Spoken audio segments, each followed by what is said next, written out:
Alrighty guys, C2113 here, and today we're going to be unboxing live the Ganzo model FB7601. So the 7601 is their newest, I believe their newest model, and it has bearings. That's right, it's running on bearings. Now, to demonstrate, I will be making a video doing a review later on, but this is the carbon fiber version, and I hope that you can see just how smooth.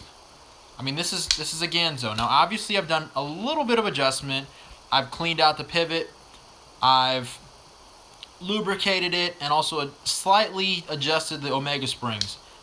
But by far, this is the smoothest axis lock Ganzo, and honestly, the smoothest axis lock knife, period, I would say, except for maybe the Anthem, which, as you know, Benchmade's Anthem 781 has bearings.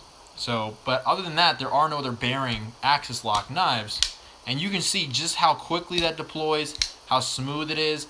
That's also something that you really can't capture on camera. But I'm going to wait to see if anyone else joins the stream, and then we're going to go ahead and box this one. Now this one, I don't remember exactly what color it is. I think it might just be black. But either way, we're going to do a random quality control check, because again, a lot of times with Ganzos, I've had some bad luck where the centering's just really off, where, you know, the action's terrible, and, you know, the pivot's too tight, or the grind of the blade is awful, or the actual Omega springs are super tight, and they need to be sort of adjusted so that they're not it's not impossible to pull that axis lock bar down. But yeah, gonna give it a few more minutes here. These are currently selling on Amazon for $23.95, which, if you really think about it, is quite an impressive deal if you get a good one. Now, obviously, if you get a really terrible one, I just return it. You know, there's some things that you can adjust for, but blade centering is one of those things where I found just you really can't fix. But as you can see, this particular specimen, blade centering is perfect. I've adjusted the action, but even when it came, it was pretty good. And even the Omega springs weren't that tight, and so the axis lock itself was very easy to pull down. As you can see, I'm not using a whole lot of effort. I can even one finger it. Now that is a difficult thing. Usually on non-Benchmade axis locks, like, you know, Ganzos, you can't do this. Now this is my mini Crooked River. You can see I can easily actuate that with one finger, but usually on the Ganzos, there'd be too many burrs and different things inside on the actual liner, so that when you tried to pull down on this, that combined with how stiff the springs were, you wouldn't be able to do it one-handed. But this you can definitely do one-handed.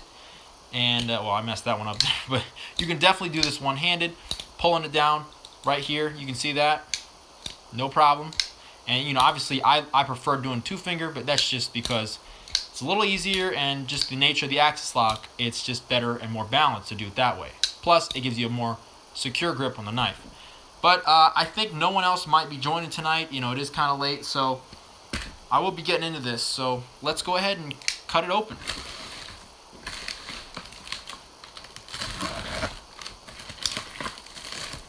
And that, by the way, is not the factory edge.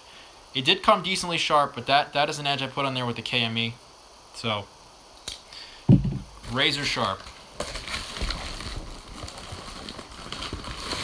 Okay. There's our Ganzo Firebird box. Now, they've been doing a lot more of this Firebird branding stuff, so you'll see that it says made by Ganzo and designed by Firebird. So I'm pretty sure it's just the same. It's just the Firebird, Ganzo, same thing, you know what I mean? But they're doing that a little bit different to try to, I guess, distance themselves directly from the Ganzo name, or maybe give them a more memorable name. But honestly, again, I don't really have a problem with Ganzo in itself. Now, what I would really like to see, and I think a lot of people have talked about this before, is that they'd like to see Ganzo make a luxury, or not a luxury, just a higher end line of knives. So like somebody might be willing to pay $50 for a Ganzo and get a much higher quality knife. So here we go. let's see. It says oh, here we go. Ganzo knives will use new logo, which is that Firebird. Thank you for continuous trust in Ganzo products. There you go. Ganzo.com. That's pretty cool. So I'm guessing that from now on they're going to be branding all their knives Firebird as opposed to Ganzo, which, again, don't have a big problem with that. But, you know, I never had a problem with the Ganzo name to begin with. So, obviously, you've got your nice little pouch. They all come with that. And it just comes in bubble wrap here.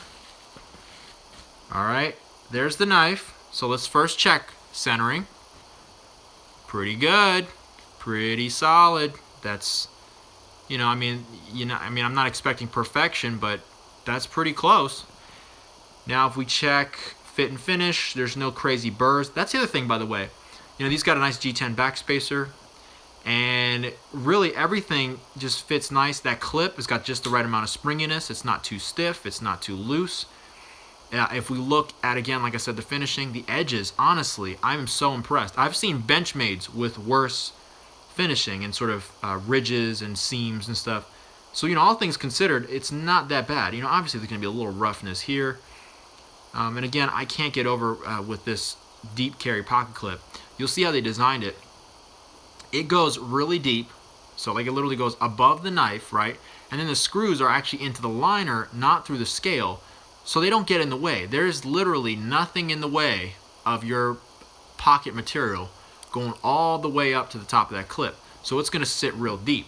Now, if we take my Benchmade 915 Triage here, and you see that deep carry pocket clip, number one, okay, it's not really that deep carry because there's a decent amount of the knife hanging above that, right? But in addition, the screws screw through the scale into the liner, and as you can see, that poses a slight obstruction. Now, unless you have super thick pants, it usually isn't a problem, but nonetheless, if you do, it's definitely going to stop right here, and it's really not going to carry very deep. That's something I like. So now, let's check that action. So first, I'm going to check the lock bar tension, or the spring tension on the axis lock. It's pretty stiff. Pretty stiff, a little rough, might need a little sanding just to clean up a few burrs in there, but definitely very stiff. It's like I cannot one finger this one thumb it, And even with two fingers, it's very stiff. But we'll check now.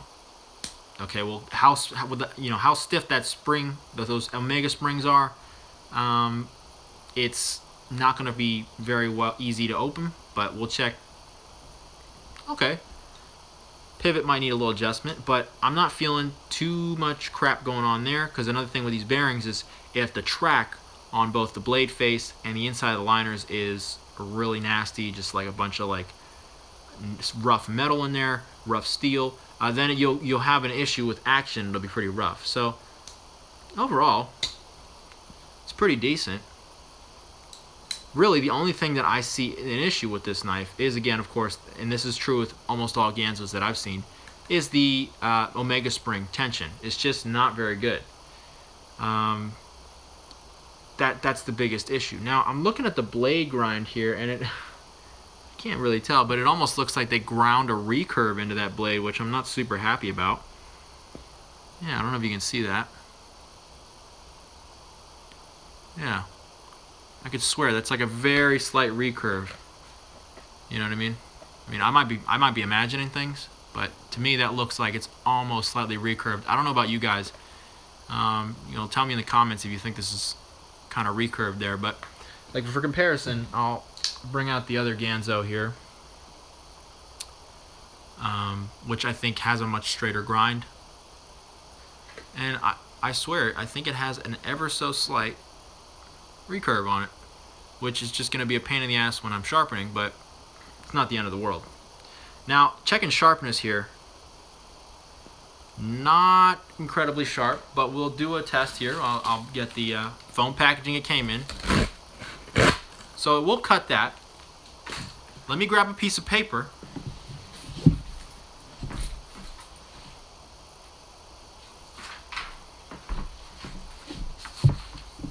So, got some paper here, and I'll do the comparison, obviously, with my KME edge versus the factory Ganzo edge on this particular blade. So, This is, again, printer paper. This is the factory Ganzo Edge. Not bad. It is cutting printer paper. You know, it's not necessarily push cut. It's very rough push cutting. I don't know if you can hear that. But it is push cutting. And then if I slide cut, so that's sliding across the blade face here. Very smooth, right? So now if we do a little comparison here, put that there. Do a little comparison with my edge.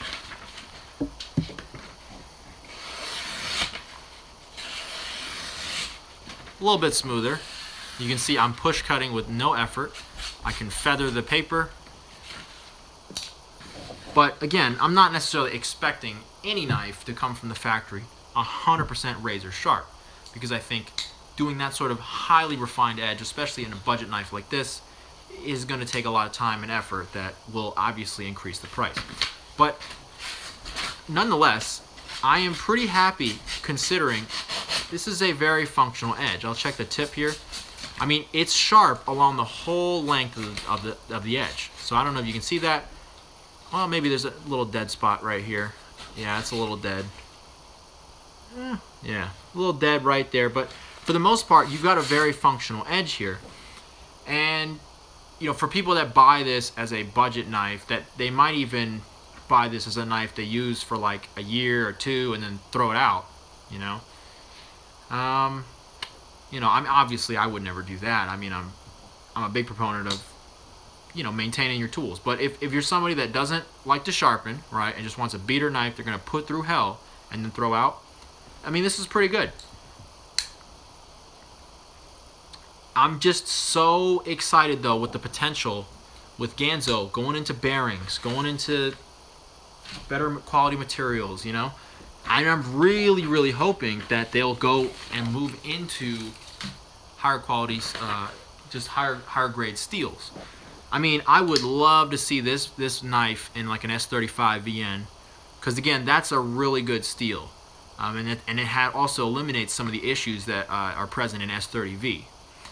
And they apparently prototyped one of their knives in S35 VN, but it didn't make it to the final version. And I would just love to see this knife or any future knife. And matter of fact, I'd love to see their other designs using bearings. Okay, again, the thing is, these bearings, it makes all the difference in the world, because now you've got a free swinging, right? A free swinging blade, okay? Absolutely free swinging. I mean, you can see this. You know, it's not even slightly catchy. It is free swinging, and yet when I open that up, lock up, 100% tight. There's no play in any axis whatsoever, okay? That is unheard of. I mean, that is something that like even Benchmades can't do right. And so for me, that's where it's at, right? And this one isn't free swinging, obviously, but it's pretty close. If the axis bar is the tightest thing. Those springs, I'm gonna have to adjust them. But you can see when I pull the axis lock all the way down, it's almost free swinging. And if I just clean up and lube that pivot a little bit, it'll definitely loosen up. But anyway, guys, that's just been a quick look at the Ganzo FB7601. Just a quick quality control unboxing check here. Hopefully this has been interesting to you, just to be able to see what is it like when you get a new Ganzo, even one of these new bearing models. I can tell you that it's not 100%, okay? You're getting a Ganzo, you're getting a very, very affordable Chinese-made knife, and there are going to be some issues. Now, that's the thing though. Buying a $23 knife, $24 knife, I can excuse some of these things. I'm willing to open up the knife, do those Omega spring adjustments, clean out the pivot, lube it, all that stuff, right? And I think that's not too much to expect when you buy a $24 knife with all of these amazing features. But when you buy a Benchmade for, $200, you don't expect to have to do anything when you get the knife. You should just be able to use it. It should be sharp. It should be free. It should be free moving. The blade shouldn't have any play in it. The lock shouldn't stick. And yet, I'm almost saying that I've found more issues with Benchmades half the time because the quality control isn't there. All right, like I said, these are Chinese-made knives, budget knives that I don't expect a whole lot of quality control with. But with Benchmades, it's always disappointing when they do mess up. Now, if you saw my unboxing of the Mini Crooked River, this was one of the most impressive. Generally speaking, out of the box, it had the least issues I've seen. So I'm hoping that Benchmades, on the up and up, doing better. But for now, Ganzo is seriously impressing me because, again, with adjustment, I will say, with adjustment, not out of the box, this knife is smoother than, it's more free swinging than any other Benchmade I have while maintaining zero blade play. I can get all my Benchmades to be free swinging, but the problem is they're gonna have side to side blade play. You know what I mean? You grab the blade like this, it'll wobble. This got no blade play, and yet it's free swinging, and that is the magic of bearings. And what I want to say is, at $24, I can get carbon fiber layered G10, 440C, which is not obviously the best steel, but bearings and an axis lock for $24. Okay, now that is just too impressive, and also it's a little shameful for Benchmade, because I want to see an axis lock knife from Benchmade with bearings that doesn't cost $425 like the Anthem. The Anthem is a beautiful knife, okay? I'd love to get one. But nonetheless, it's not super practical for the average person or even just an enthusiast necessarily to spend $425 on just an EDC knife. I mean, it just blows my mind. And, again, integrals are not, the most important thing either. These are not integral knives, obviously. And for most people, it's not even going to be an issue. And that's the thing. At the end of the day, this is an insult to, what Benchmade has tried to give us, which is to say, like, oh, we give you the best quality, the best, materials and all that stuff, and the best value. It's not. It's really not. It's not that great of a value.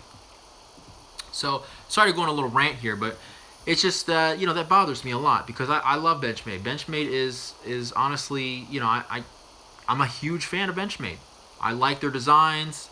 I love the axis lock, and more importantly, I love their execution of those designs, but I don't love the finishing, and I don't love their quality control. It's terrible. Get it together, Benchmade, okay? But anyway, that is the Ganzo 7601. This is the black with the coated blade, which, by the way, I might add, the coating on this blade is much less aggressive in coloration than the older type coating they used to use. The older paint or coating they used to use was a very dark, like kind of black, and so it looked very obviously like a coated, like super tactical type, black coated blade. But this is honestly very subtle, and it actually looks quite nice, with the carbon fiber. If you just imagine that, that blade on top of that knife. I mean, it's a very nice combo. I'm a fan, obviously, of the satin blade personally. It's just a little bit more. I just personally don't like coated blades because, again, the coating rubs off. But yeah, that's it. So hopefully you guys have found this interesting. That you can see out of the box, axis lock. The Omega springs are super stiff, so I'm having to push real hard to move this. But once I move it down out of the way, I can almost, there you go. I can almost sort of get it to move. And again, this pivot is cranked down a little too tight. So if I take this apart, do the cleaning, lube up the bearings, and fix those Omega springs, I mean, this is going to be a great knife. I can already tell you, because it's totally centered properly. So, I mean, that's impressive. I've seen Benchmades with worse centering than that. So, anyway, guys, that's it. Hope you've enjoyed this.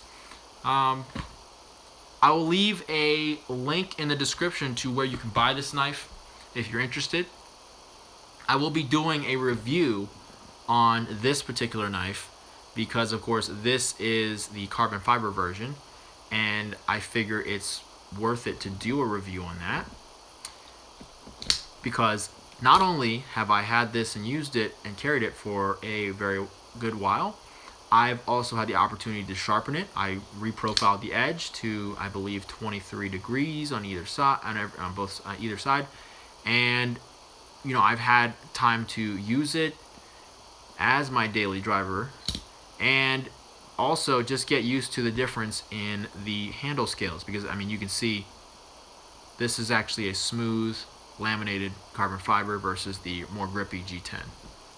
But anyway, thanks for tuning in, guys. I really appreciate it.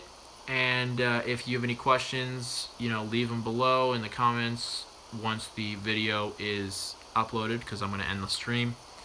Like the video, help me out there, and I appreciate it. I will leave the link in the description. And yeah, so I'll catch you next time, guys.